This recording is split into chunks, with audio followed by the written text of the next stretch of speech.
Partner with Archives Network for 80% rev split. No locking contracts, sponsorships, and much more. Top 5 Android phones.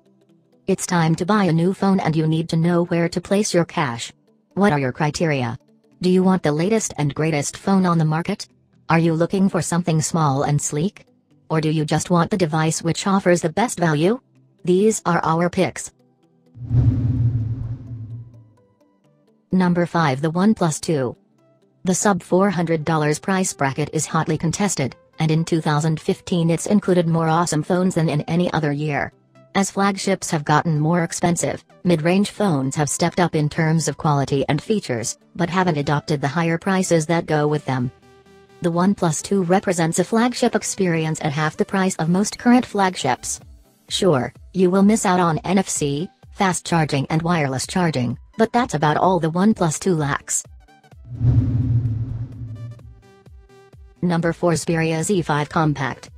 Not everyone likes a 5.5-inch phone in their pocket. For some, a sub 5-inch display diagonal is the ideal size.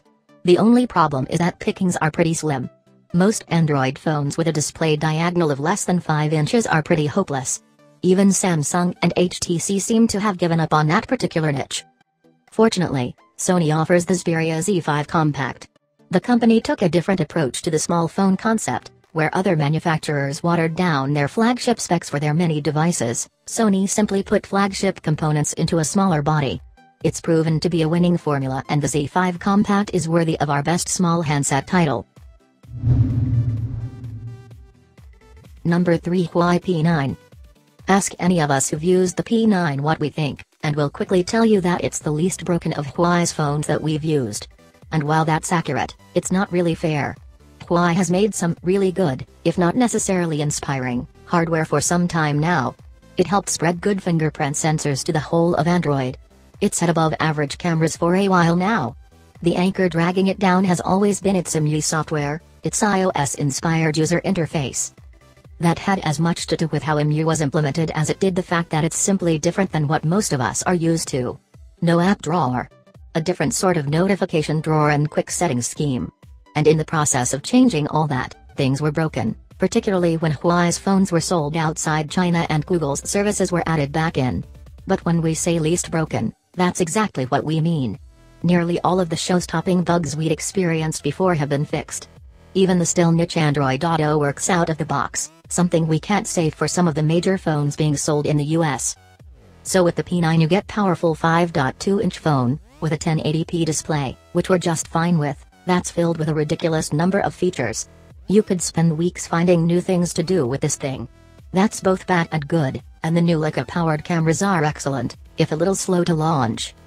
The biggest problem for us at this point is availability and price. You still can't get phones running Huawei's own Kirin processor in the United States.